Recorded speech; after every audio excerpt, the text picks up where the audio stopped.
Hey there everyone, how are we all doing? Today we're going to be talking about the Season 5.5 update, as I am tentatively calling it, unofficially calling it, and this video is sponsored by EA. So let's just go ahead and get started. This is the Lost Treasure Collection event. So, as is tradition for pretty much every mid-season update, there is usually a collection event and balance updates that come with it and all sorts of just a lot of stuff. This will be a longer video. We're going to go through the entirety of the patch notes and just dive in. We'll give you my takes and my opinions and everything because there is a lot going on. There are major legend changes. This is one of the biggest balance changes I think we've seen pretty much in the entirety of an Apex Legends mid-season update kind of deal. Maybe there's one that was bigger that I'm not thinking of, but this is a very significant one regardless. So let's get in. First and foremost, Armed and Dangerous Evolved LTM. So previously we had an Armed and Dangerous mode where it was all shotguns and snipers basically. This time it's different where you spawn with a Mozambique and Evo armor. So no other armor in the loot pool, no other weapons in the loot pool except shotguns and snipers. In addition to that, the respawn beacons are removed from the map entirely, and all players start with the mobile respawn beacon in their inventory. So you get one, you can drop it down, respawn a teammate from it just like you would from one of the normally placed respawn beacons, and then the beacon itself will then break, only able to spawn one player each. Otherwise, it should work the same. You still have to grab your teammate's banner in order to be able to resurrect them. I do not know if you're able to pick up additional respawn beacons, maybe from dead enemies. You can pick one up off their body. I would assume you can, but maybe you can't. I don't know. This will only appear at first in the Armed and Dangerous Evolved LTM, but I think the intention is that this should make it into the full game at some point.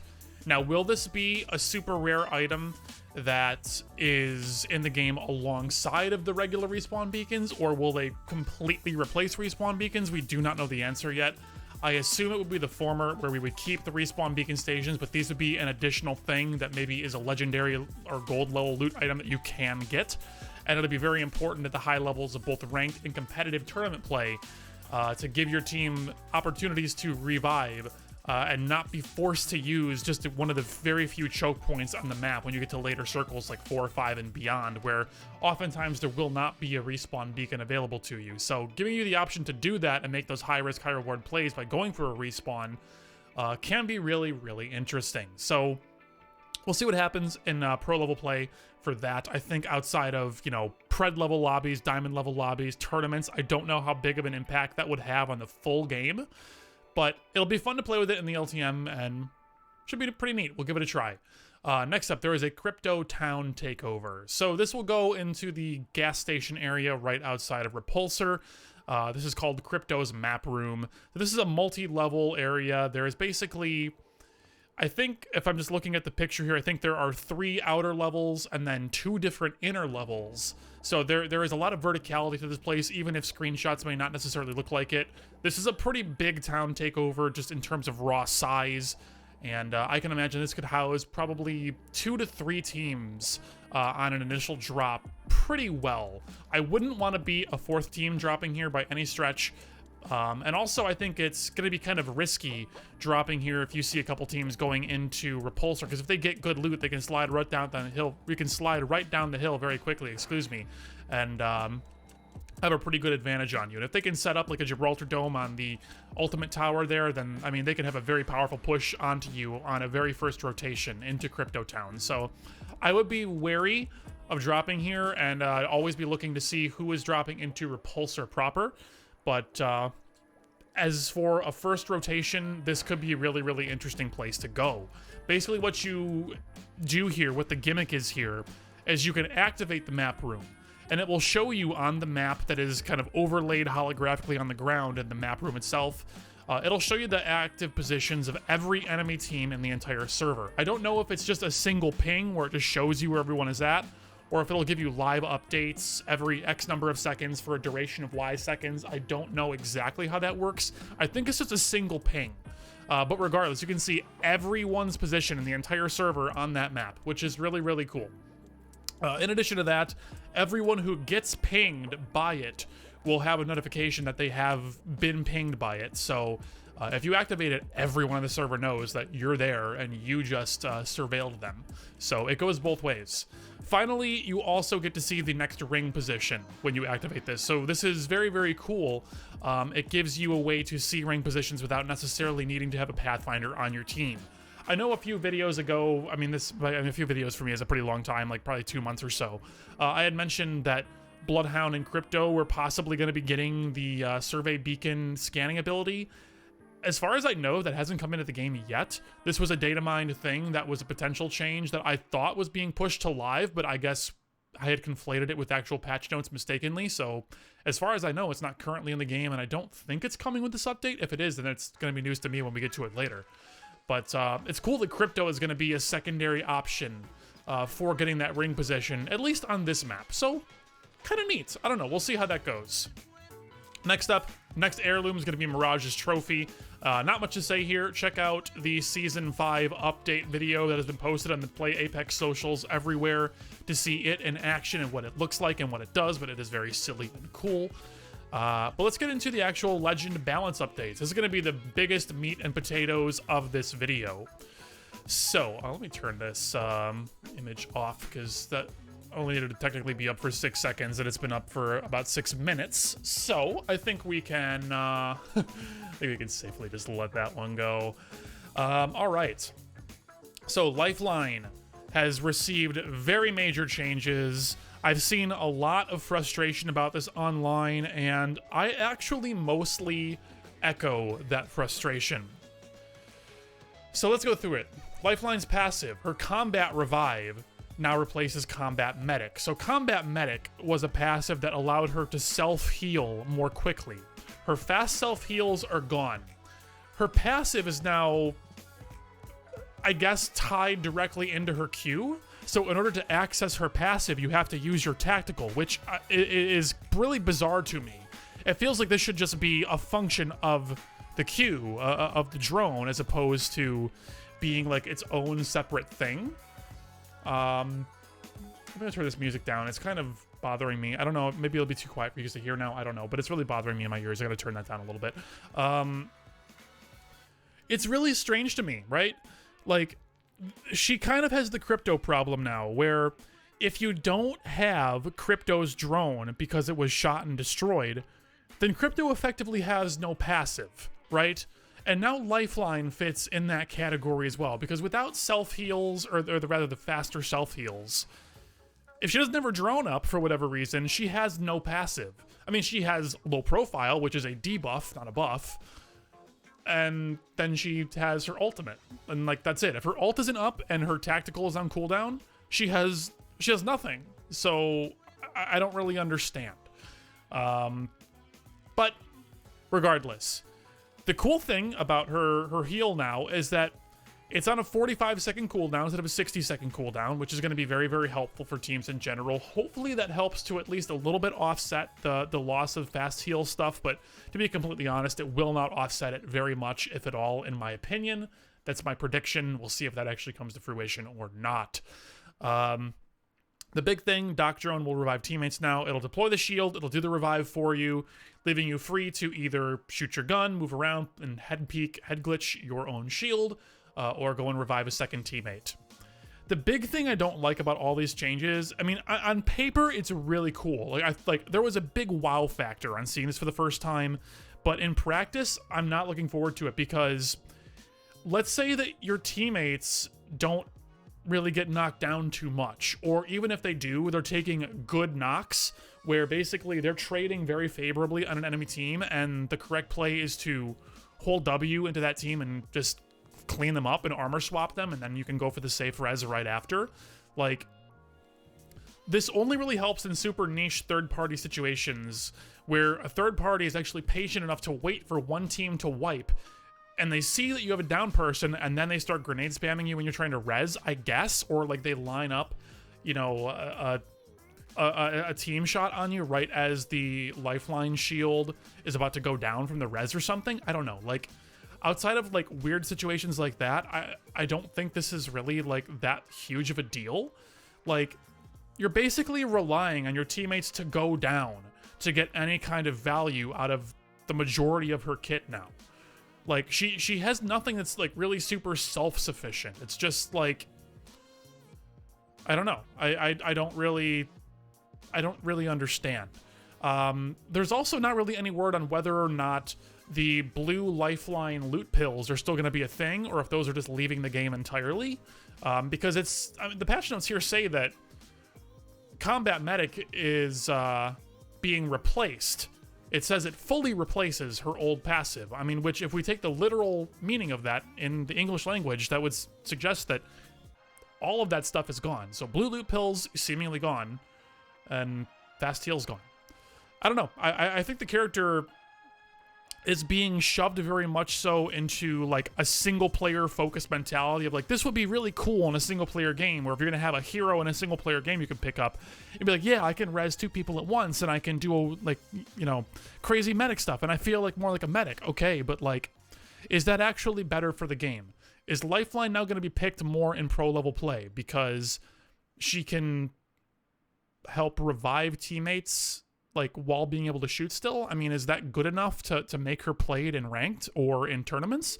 I mean, you would see some Lifeline in ranked before, but that was mostly because of the fast heals, and then you could play games with the res shield by picking people up, and, you know, you can choose whether or not you're going to end it early to start shooting and bait people and make interesting plays. Like, you always had that.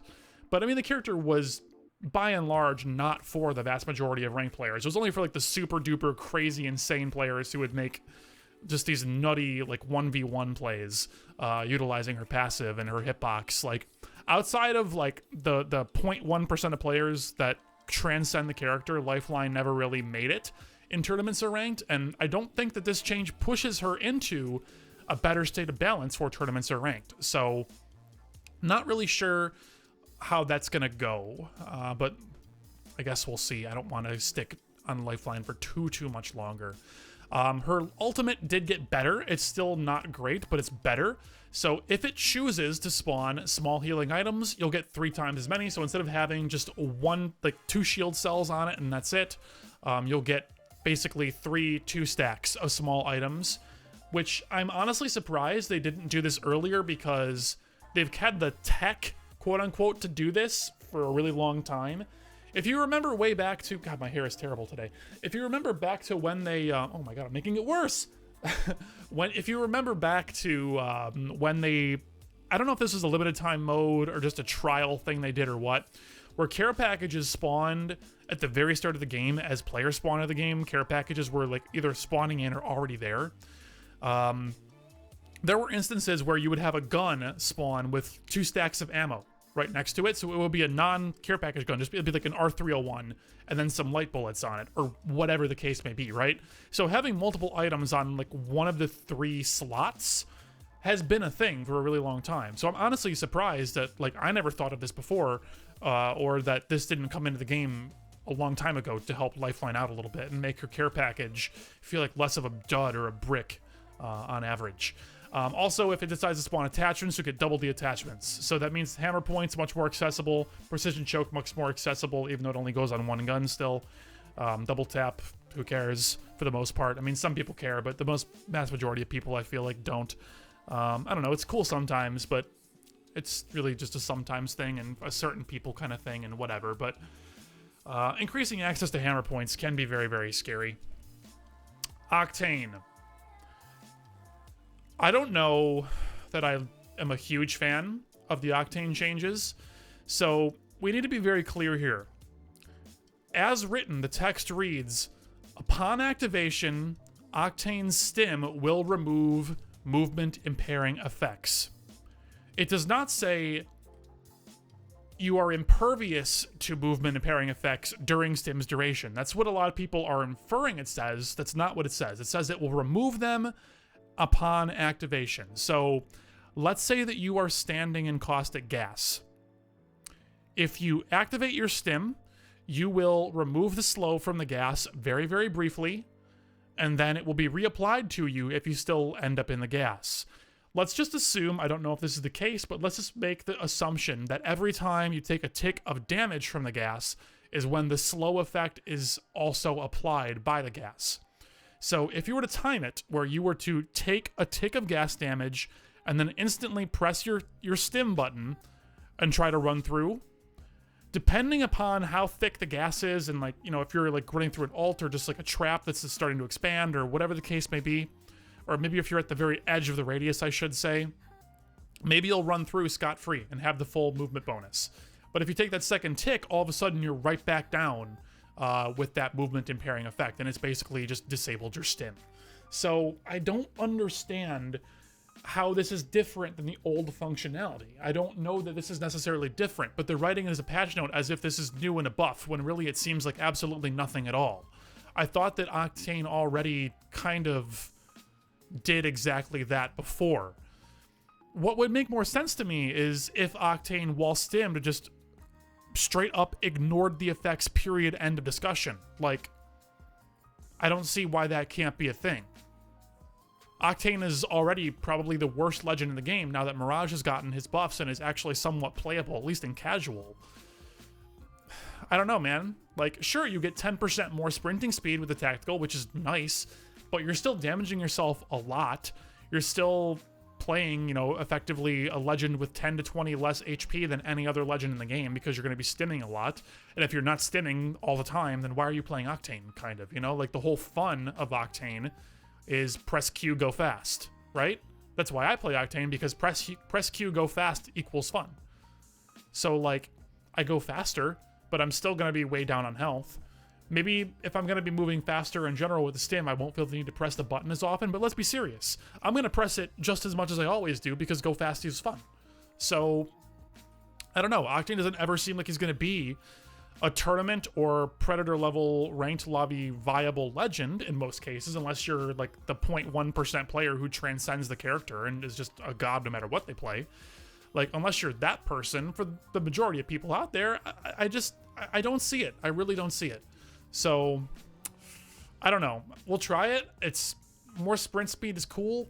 I really wish that stim would just make you completely immune to movement slowing, period. I think that would be a start for Octane. I really do. I think they're being a little bit too tentative on buffing Octane. Also, his ultimate is getting changed, so you can now double jump in midair and easily change direction from the double jump when you take his ultimate launch pad.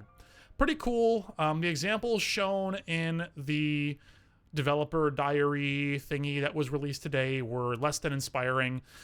They showed a direction deviation of really not much at all. The points made by the developers were that they wanted to make that arc a little bit less predictable through the air, so that way you can kind of switch up the direction you're going and try to throw off some bullets to be a little bit more survivable in midair, and also just in general have better control of where you go. And I get that, but I don't know. We'll have to try it for ourselves and see just how easily you actually can change directions. Like, can I make a 90-degree turn and have, like, all my, like, say that I take the jump pad going straight north, and then I turn 90 degrees to my right, and then I want to double jump straight to the east. Will that break my north momentum and I will just go straight east? Will I inherit a lot of that northern momentum? And, like, you know, how is that all going to work? We won't know until we get to play. I'm a little bit dubious that it's going to be just like a straight, like, momentum in north direction, stop and go straight east kind of deal, but it really could be. I don't know. So, next up, Revenant. Buffs on buffs on buffs.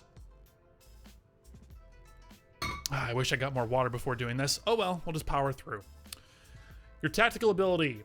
The silence will now cancel Pathfinder mid-grapple. I don't know how you would really hit a Pathfinder mid-grapple consistently, but I mean, I guess Pathfinder just really needed that extra nerf. So, Pathfinder now has to deal with that, so that's cool. Also, you can knock Wraith out of her phase walk mid-attempt, which is very interesting because her Q now takes 3 times longer to activate. It used to be 0.4 seconds, now it's 1.2 seconds. She did get a bunch of buffs on top of that, so Wraith players don't freak out and leave instantly and get mad. She did get some stuff to counteract that Q change, namely a 25-second cooldown instead of 35 seconds, and then some other stuff as well. We'll talk about it later. So now Wraith, has to be a little more careful about when she presses that button, and Revenant can really punish her for pressing it at the wrong time. So that's really, really interesting. Revenant's tactical will now prevent Mirage Cloaked Revive. I don't think this will completely knock Mirage out of the revive. I think it just disables the cloak. It also disables Mirage's decoy control, which I'm surprised it didn't do before, but I haven't really played much Revenant since the Mirage update, so it's not something I've ever actually encountered. So, interesting change. And then finally, Lifeline's combat revive will be prevented by the tactical, so I assume that means that every part of her revive relating to the Doc drone, so if Doc is rezzing, that'll probably knock Doc off, maybe? So I'm confused. Would you silence Doc or would you silence Lifeline? Like, let's say, like, you know, let's like do a hypothetical here. Paint. We're doing it live. Okay, so let's say that Lifeline is here. Okay, that's my stick figure Lifeline. She's there. Now let's say that we have sad downed person over here, and then Doc is wiggly attached to him. Okay? So would Revenant... That's my Revenant, very angry. Actually, here, we need to give him red eyes. There we go. Angry Revenant, okay? Revenant here. Would Revenant shoot a silence at Lifeline to stop Doc? Or would he just shoot Doc and not care about Lifeline? I assume he would shoot Lifeline, and then Doc would stop rezzing separately? I don't know. Not really sure. I would assume that you would have to shoot Lifeline and that they're not giving, like, Doc its own hitbox and, like, stuff like that. I don't think that that's going to be how that works. I would assume you shoot Lifeline and then it just knocks the drone off the res. That would be nuts. That would be really cool. Anyways, moving on from that, since it's all this hypothetical, we'll find out less, you know, in like, what, I don't know, 16 hours from the time I'm recording-ish, something like that. We'll just wait and see. Finally, we have ultimate changes for Revenant. The range cap has been completely removed on Death Totem, so now it is only a timer and damage being taken, and that's it. There is no range limit. So this is both good and bad. Mostly good, in the sense that you can now make really, really long-range third-party plays with the Death Totem, and you're just not limited by it, right? So whether you're playing to third party or whether you're playing to go super deep into zone and get a banner that's way far out there or harass a team that's way far out there, whatever kind of play you want to make, you no longer have a range limitation on the ult, which is really cool. The one downside to this is that, at least for me, because I'm pretty comfortable with the range on the ult that I do have, I'm used to kind of setting it up in ways where if I need to run away from a fight or just use it to, like, you know, if I get into a fight with it and then win, I know that I can run out of the range to break the death protection buff so I can actually heal myself. So that part is kind of weird to me. Because now I am forced, no matter what, to have the buff for the full duration, which means I cannot heal no matter what I do. I cannot destroy my own death totem. I cannot run out of the range of my death totem. If I ult and then we immediately win the fight because I did a bad ult and I didn't need it, now I'm stuck at, 1 HP for a long time. So I guess maybe that's just going to be a balancing factor, and we'll see how that goes for Revenant. I don't know. We'll have to wait and see. Interesting stuff, though, for sure. Next up, we have Crypto. So, his tactical, deploying the drone, is 1 second faster, which is awesome. Really, really good. That deploy has been painful for a really, really long time, so I'm happy that it comes out much, much quicker now. It's good for Crypto. That's a change that he absolutely will appreciate having, for sure. Then his ultimate was changed, so now his EMP will now disable Watson's pylons, which I think is her ultimate. So what we saw in one of the pieces of promotional footage put out is that the pylon was destroyed when the ultimate was activated. So it's not when the ult detonated, it's when it was first activated, the pylon blew up instantly. So I don't know if that's intended or if that was just some weirdness of the dev build that they showed us, or, you know, what the case may be. But I would imagine that it shouldn't get blown up until the EMP actually detonates. But if it gets blown up as soon as the EMP activates, it's very interesting for crypto, because that means that pressing your ultimate button will guarantee that you destroy all the emplacements, and then the game just becomes, will the enemy team destroy the drone before they take damage from the EMP? And you're not like playing games with like whether or not you get the emplacements, which is the truly important part. So that's something interesting to just keep an eye out for. I don't know what the final verdict on that is going to ultimately end up being. Next up, we have Loba. So she has had some tactical changes. Her burglar's best friend, to teleport, will no longer be intercepted by Watson's interception pylon. So that was actually really interesting, where you couldn't teleport anywhere near a Watson ult because it would just shoot your teleport down, which is kind of funny. So interesting that they decided to kind of scale that back and let Loba move around a little bit more freely. It is like not really a grenade or, you know, anything like that. So I guess I can understand maybe like a trophy system not shooting something like that down, but I don't know. I mean, whatever. Not really a big deal. I don't really find that a Loba Watson composition tends to work super well, and it's very, very infrequent that I want to Loba teleport into a Watson pylon. But I mean, maybe if I wiped an enemy team with a pylon, then, you know, I would want to teleport to it to start healing right away. I don't know. Like, the situation just has not come up for me. I've only gotten my teleport eaten by a pylon a couple times ever, just because I didn't know it would do it, or I forgot or whatever. So I don't know. Your mileage may vary. It doesn't seem like it's a thing that's going to come up too often for me, but who knows. Oh, and one more thing with crypto, which I almost forgot. So this is not a thought that I originally had myself, but it's something that I saw on Twitter. Some of the pros were saying that the crypto change to the ultimate is really weird, because one of the main reasons that you would use crypto ult when pushing into a Watson generator or pylon was because you wanted to wipe the team and then yoink her pylon for your own team. So now if you're guaranteed to destroy the pylon, then that use case for crypto is gone. So I don't know, like it was kind of interesting because crypto wanted to just destroy the fences so the team could get in and then kill the opposing team and take the pylon for their own usage, but don't know. That'll be interesting to see how that ends up going. Anyways, back to Loba.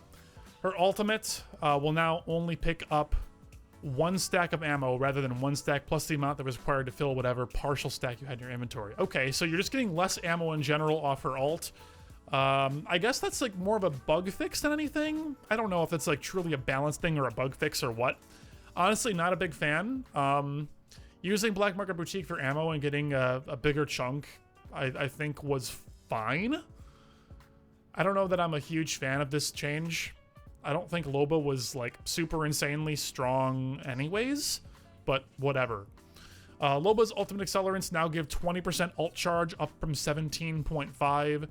I'm kind of confused as to why Loba gets less benefit from the accelerants than anyone else. I suppose they don't want you chaining Black Market Boutiques to give your teammates, you know, like say like for example, you use your first boutique to get 2 excels, get your ult back up really quickly, and then you drop a second one, so your 2 teammates get 4 items each while you end up eventually getting 2 items for yourself on top of that. Maybe that's just a kind of thing they want to prevent. I don't think that would super break the game or anything, but I don't know. I mean, maybe this is, again, just a tournament or high-level ranked level consideration that I'm just missing out on. I don't think that's the case, but I don't know. I mean, a buff's a buff. I'm not complaining, but I don't really think that she needs to have her ultimate accelerants be worse than the rest of the cast, because everyone else is getting like 35%, so I don't know. Kind of weird. Next up, Mirage's Tactical. This one I don't 100% understand. Maybe a Mirage like main or someone out there could help me understand this one a little bit better, but you can now hold the tactical button and then release to auto control decoys. I really don't understand what this line is trying to say to me. So is this like where you would press Q to shoot the ability out and then press your special character action button to switch it between just the straight run and a straight line mode to you know, like mimic me, mirror me mode? Is this just like a different way of triggering that mode? I don't really understand. Also, decoys will say voice lines when they're shot. I mean, it just makes Mirage even funnier. I don't know. Like, Mirage's decoys when they're in the mirror mode are already very convincing as it is.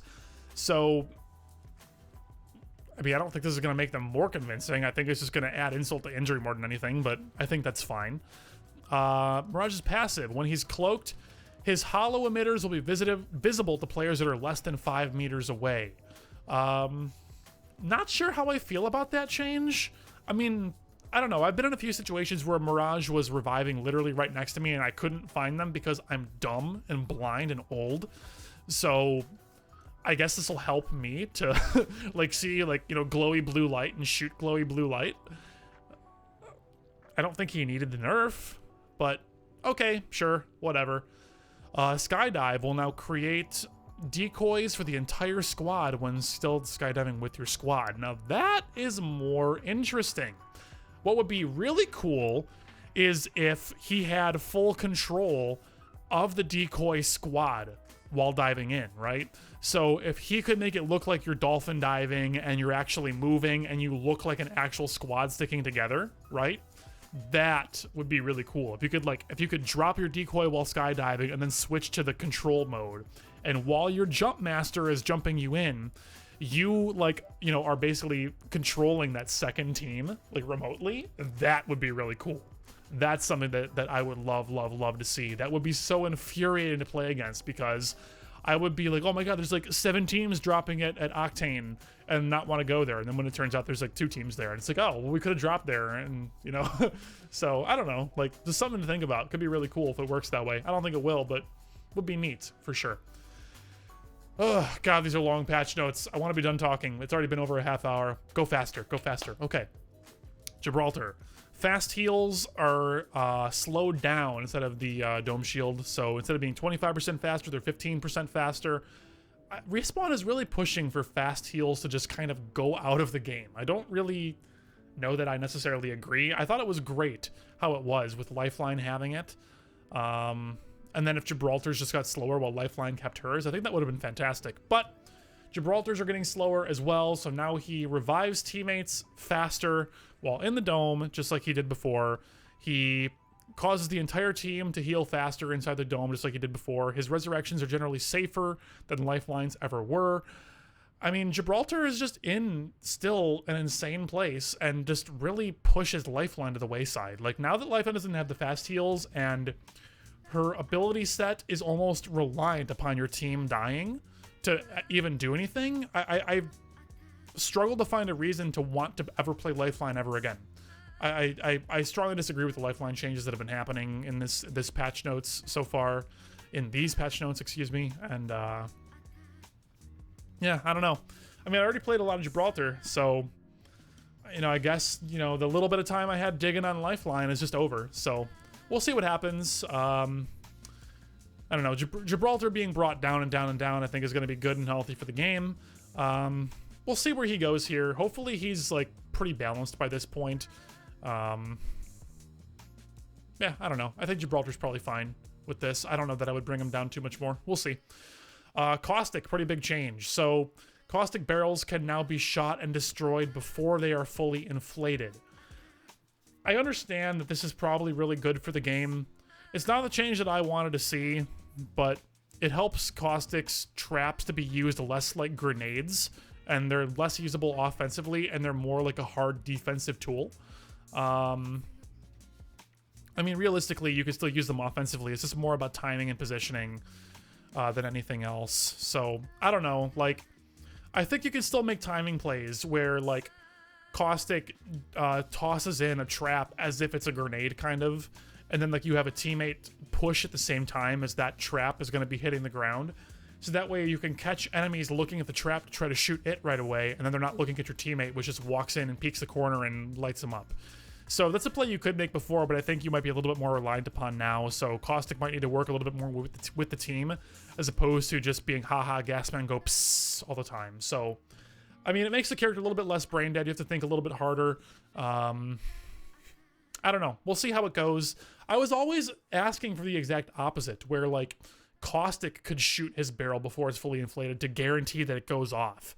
So this is Respawn going in the complete opposite direction, and I don't know. We'll see how it goes. I am hopeful that Caustic becomes less oppressive in ranked level play, because he is very, very annoying, and just kind of, for a lot of players, completely ruins the game. So I don't know. We'll see what happens. We'll see if those players are a little bit more happy now. Watson, pretty big changes as well. Her pylons now have a 90-second duration, which is denoted by a circle on the ground. It's like a holographic circle that kind of floats on the ground around the feet of the pylon. Watson is now back to being able to have 3 pylons out at a time.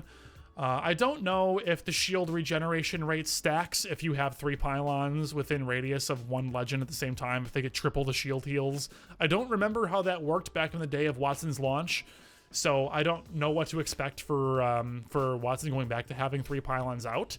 So if anyone in the comments remembers, please refresh my memory, because I honestly do not remember how that worked.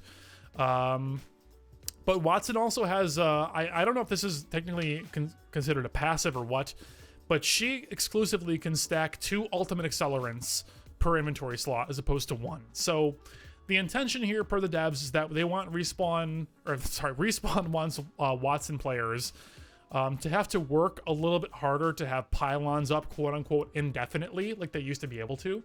So you want to really, you need to be a little bit more active in how you're using those pylons, and you have to, you know, give up a little bit of inventory space for ultimate accelerants, but they're not trying to punish you super hard and, you know, make it so you have to carry like 6 accels and just your whole inventory. Like you can stack 2 per slot now. So I don't know. We'll see what happens. Watson is still, I think, only really picked and used because of the way the scoring system works in ranked and tournaments. I think this is why you see very few successful Watsons in casual play.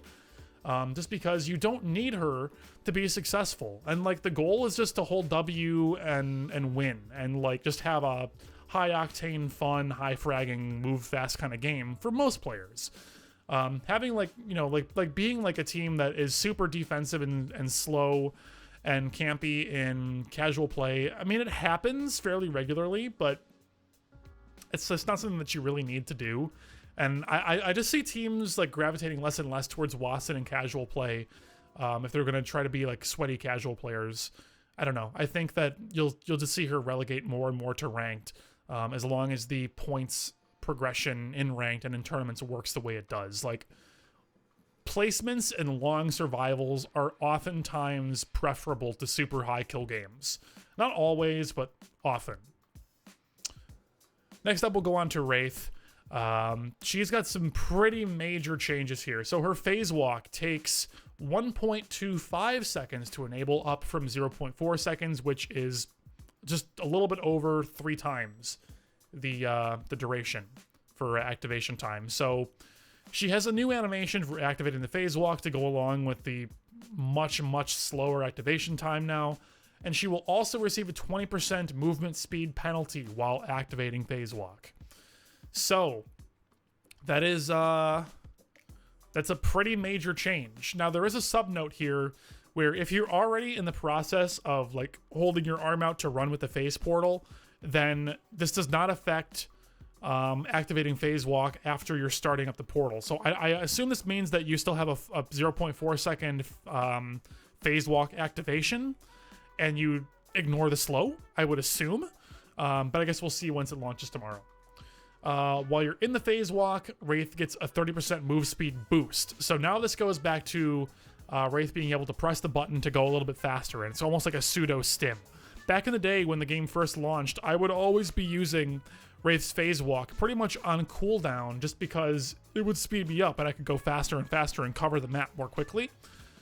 So I would always spam the ability, and then they fairly recently removed that, but I don't really play much Wraith at all anyway. She's one of my least played legends next to like Bangalore, so you know, I don't have the best feel for how she shakes out most of the time. But yeah, I don't know, like this is kind of helpful for her for sure. Extra move speed, I'm pretty much always down with as an ex-Titanfall player. While you're in phase walk, Wraith can now see other players while in the void, so this is going to help her with positioning and things like that. She can look behind her. If she does like a jump slide, she can kind of look behind really quick and see who is chasing her, where they're going to be chasing, where they're going to be at when she comes out of the phase. But, you know, her time to raise her gun after coming out of the phase is still going to be really slow, so you don't really want to...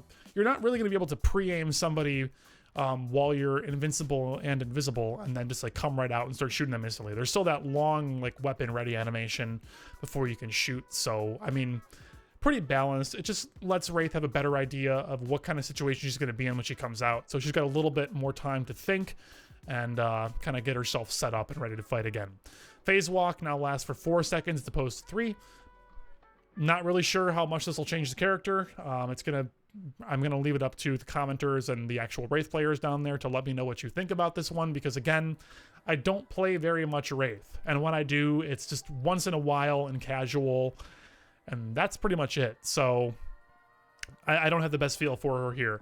And then finally, like we mentioned before, phase walk cooldown 25 seconds, which is 10 seconds faster than what it used to be at 35. So Wraith players rejoice. You have some pretty major changes to how the character works, but should be overall a net benefit. Also, the distance for portal placement was reduced by 25%. So this will be, I guess, really, really important in tournament level play and high level ranked play. Phase tunnels were incredibly important and defining of ranked and tournament metagames. So we'll see what a shorter duration, I guess rather a shorter distance, will do for those metagames. As for overall weapon, loot, and just general game changes, Zipline's got a major change, which I am super excited about and happy about. I think this is going to make the game much better. A cooldown is going to be applied to re-grabbing ziplines without touching the ground, and that cooldown will increase every time a player disconnects and re-grabs a zipline. So this means that if you have a really long Pathfinder zipline and you're in circle number 6 and you are just zipping like all over the place throughout a circle just to try to stay alive and like get to a crazy placement in ranked or in a tournament, it's going to be much harder for you to end up actually doing that unless you're specifically Pathfinder, because then you could like do a couple of re-grabs to make your hitbox bounce up and down all over the place and be impossible to hit on these quote-unquote 20-tick servers, and you know, you'll just be way harder to shoot, right? So now Pathfinder, what he can do is once his cooldown is too high and he cannot re-grab anymore, then you can fall a little bit, grapple your own zip line, swing up and above, come down, land on it, bounce a few times. So Pathfinder specifically can do some interesting stuff, but the average legend here is only going to get a couple of re-grabs before they just cannot re-grab anymore, and they have to either commit to staying on or falling off. So, oh, you know what? I missed the last point. Cooldown resets when they touch the ground. So Pathfinder can't actually really do a lot of that stuff. Never mind. He'll get like maybe like an extra grab after a grapple, but that's really it. I mean, it's still extra time. Still can be valuable, but maybe not quite as good as I was initially thinking. So, I don't know. All in all, I think this is really good for the game.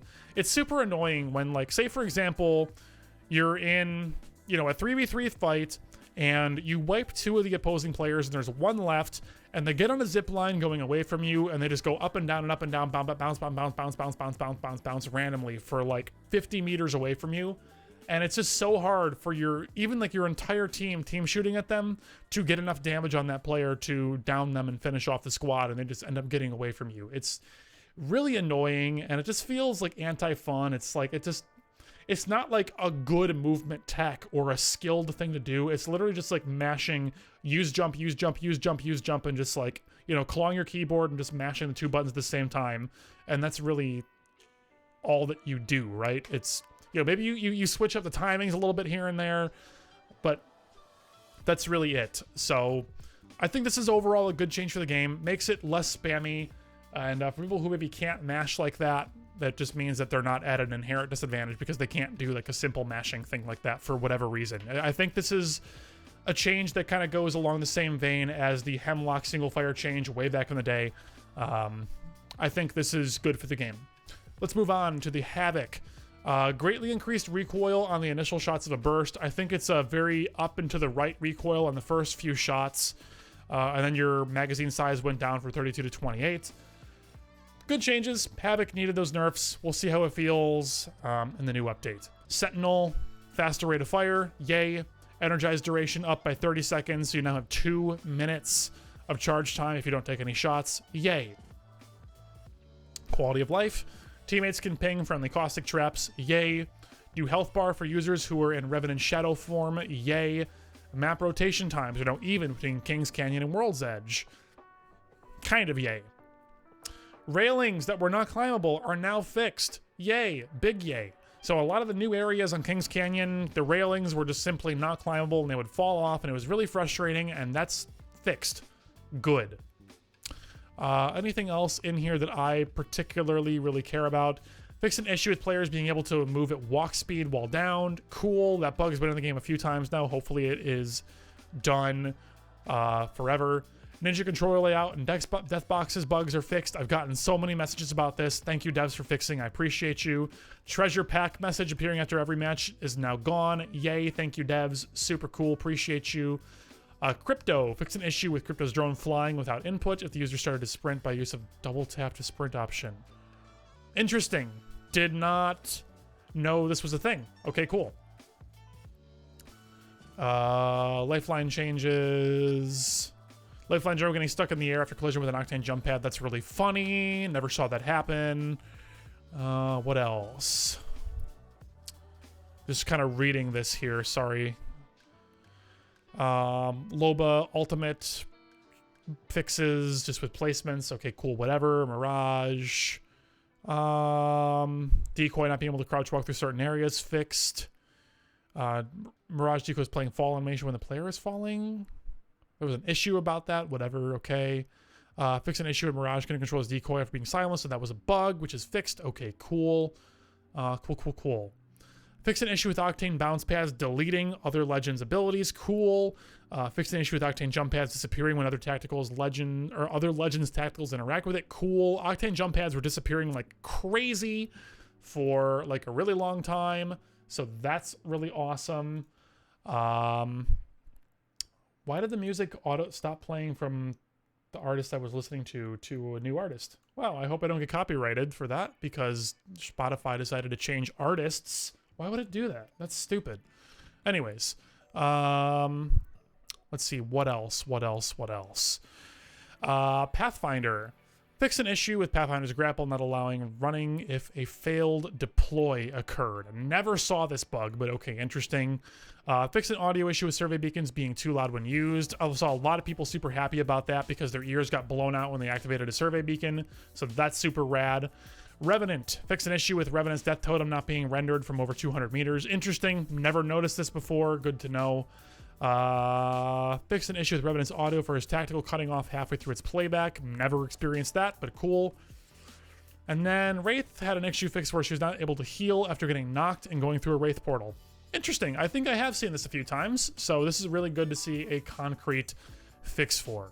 And with all that, I think that'll do it for patch notes. Ultimately, I'm looking forward to changes to the metagame. I think this is going to be a lot, and it's going to require a lot of playtime to really get a good feel for. I'm disappointed with Lifeline changes and Octane changes both. I think both of them are just strange, and I don't think they're going to be well liked by the community. But we'll have to wait and see what they actually end up like, because we can't possibly know until we play and play and play. So give it a couple of weeks, give it an honest try. Don't knee-jerk on day zero. Just go into it with an open mind, and we'll see how it goes. Anyways, everyone, thank you for watching. I hope you enjoyed the video. I will see you again, hopefully sometime very soon with more. I will be streaming, hopefully Tuesday through Friday this week, 6 p.m. Eastern, give or take, at twitch.tv/FrothyOmen, so be sure to come and say hello over there. Thanks again, everyone. We'll see you later. Take care.